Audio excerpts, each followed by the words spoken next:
नमस्ते स्कॉर्पियो। मैं उम्मीद करती हूँ कि आप सभी अच्छे हैं, अपनी लाइफ में ग्रो कर रहे हैं, प्रोग्रेस कर रहे हैं। सबसे पहले मैं माफ़ी चाहूँगी, कुछ निजी कारणों की वजह से मैं जनवरी की रीडिंग को सही समय पर अपलोड नहीं कर पाई। कोशिश रहेगी कि आने वाले दिनों में सारे ज़ोडिएक साइंस की रीडिंग में अपलोड कर दूँ। इसके अलावा फॉर फर्स्ट 15 डेज़ की रीडिंग अपलोड हो गई है। ईयरली प्रिडिक्शंस फॉर 2025, साथ ही 2025 में आपकी लव लाइफ कैसी रहेगी, और अगर आप नो कॉन्टैक्ट सिचुएशन में हैं 2025 कैसा रहेगा, इन सारे टॉपिक्स पे रीडिंग आपको चैनल की प्लेलिस्ट के अंदर मिल जाएगी। चलिए, किस एनर्जी में सबसे ज़्यादा रहने की ज़रूरत है, किस एनर्जी को अवॉइड करना है, यहाँ पर किस एनर्जी को सबसे ज़्यादा रहना है, तो आपको अपनी ज़िंदगी में जो भी सिचुएशन में आप हैं, चाहे आप एक स्टूडेंट हैं, चाहे आप एक होम मेकर है, चाहे आप पढ़ाई कर रहे हैं, चाहे आप कुछ भी कर रहे हैं, बिजनेस करियर ओरिएंटेड है, जो भी आपकी सिचुएशन है, अब आपको ये एंटायर मंथ एक न्यू विजन, एक नए दृष्टिकोण से अपनी ज़िंदगी को देखने की ज़रूरत है। नई एनर्जीज़ को अपनी ज़िंदगी में लाने की ज़रूरत है। कोशिश करिएगा कि जो भी चीज़ें आपकी लाइफ में प्रायोरिटी में हैं, उसको आप सबसे पहले हैंडल कर सकें, सबसे पहले मैनेज कर सकें। ज़रूरत से ज़्यादा चीज़ों को पोस्टपोन नहीं करना है, ठीक है। ये ध्यान रखना है आपको कि अपनी प्रायोरिटीज़ क्या है। आपको अपनी बाउंड्रीज़ बनानी है, अपनी प्रायोरिटीज़ बनानी है। चीज़ों को सही समय पर एग्जीक्यूट करना भी इस महीने आपके लिए बहुत ज़रूरी है। पास्ट की एनर्जीज़ में अगर आप उलझे हुए हैं, पास्ट में अगर अभी भी आपका ध्यान है, फोकस है, पास्ट की वजह से अगर आपको अभी भी हर्ट है, अगर आप अभी भी स्ट्रेस के अंदर हैं, तो वो सारी एनर्जीज़ में से अभी आपको अपने आप को रिलीज़ करने की ज़रूरत है। एक्सेसिव ओवर कॉन्फिडेंस के साथ में जो मन में आया वो बोल दिया, जिसके साथ में जैसा व्यवहार आपको सही लगा आपने कर दिया, ये नेगेटिव एनर्जीज़ आप पर भारी पड़ सकती हैं। तो संयम रखिएगा, चीज़ों को कैलकुलेट करके, चीज़ों को सही तरीके से देखना, समझना, जानना, ये भी आप ही की आपके लिए बहुत ज़रूरी है। तो उस एनर्जी में ज़्यादा रहना है।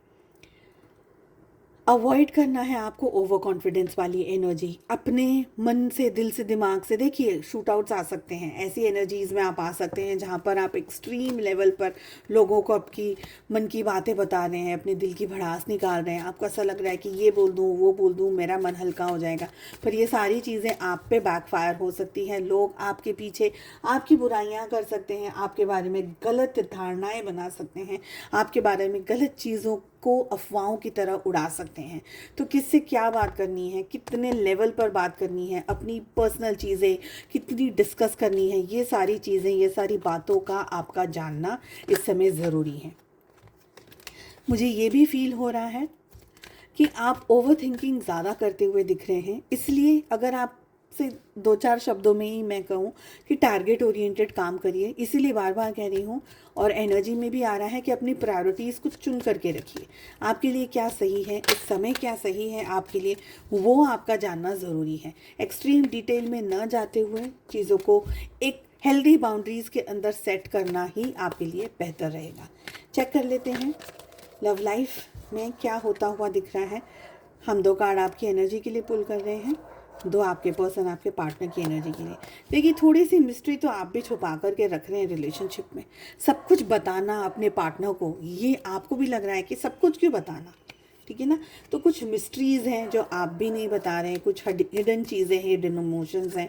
हो सकता है कि आप अपनी तरफ की पूरी स्टोरी या पूरी की पूरी बात अपने पार्टनर को इस समय बताना नहीं चाहते, बट हाँ, आप ये रिलेशनशिप में हर तरीके की मुमकिन कोशिशें कर रहे हैं, जिसकी वजह से ये रिलेशनशिप सस्टेन हो सके, ये रिलेशनशिप सर्वाइव कर सके। बट ऐसा भी हो सकता है कि कुछ ऐसी बातें हैं, कुछ ऐसे निजी कारण हैं आपकी ज़िंदगी में, जो आपको लग रहा है कि मुझे इस समय अपने पर्सन, अपने पार्टनर से शेयर करना शायद मेरे लिए सही नहीं हो, शायद रिलेशनशिप के लिए सही नहीं हो। और अगर ऐसी कोई बात है तो आपके पार्टनर उस चीज़ को सही तरीके से अंडरस्टैंड नहीं कर रहे हैं, एक तरीके की मिसअंडरस्टैंडिंग होल्ड कर रहे हैं आपके पार्टनर इस एंटायर मंथ में। तो आप जो उनको कहने की कोशिश कर रहे हैं या डायरेक्टली इनडायरेक्टली समझाने की कोशिश कर रहे हैं, आपके पार्टनर को कहीं ना कहीं वो एनर्जी, वो बातें समझ नहीं आ रही हैं, जिसकी वजह से हो सकता है कि वो गलत सोच रहे हों आपको लेकर के। ये रिश्ते का ख्याल पूरा कर रहे हैं, रिश्ता उनके लिए इम्पॉर्टेंट है, आप उनके लिए इम्पॉर्टेंट है, बट एक धोखे वाली एनर्जी में आपके पार्टनर आ रहे हैं। उनको लग रहा है कि शायद अब आपके लिए ये रिश्ता इतना इम्पॉर्टेंट नहीं है। तो आपकी कुछ बातों की वजह से, कुछ व्यवहार की वजह से आपके पार्टनर एक मिसअंडरस्टैंडिंग के अंदर उतरते हुए मुझे दिख रहे हैं, और ये सारी बातें आपको भी नाखुश कर रही हैं। हालांकि ये रिश्ता आप भी निभाना चाह रहे हैं, वो भी निभाना चाह रहे हैं।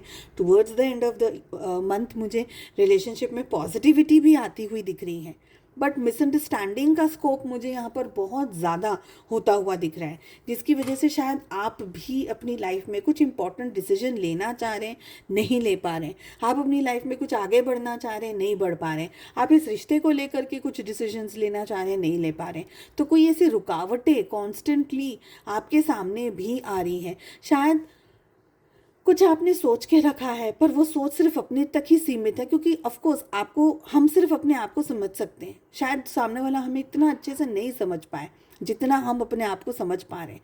तो यहाँ पर एक्सप्रेशन जो है वो सही या पूरे नहीं हो पा रहे हैं, वो मुझे दिख रहा है। चलिए, मैं उम्मीद करती हूँ आपको रीडिंग पसंद आई। I wish you all the very best. हम मिलते हैं अगली रीडिंग में। Take care, bye bye.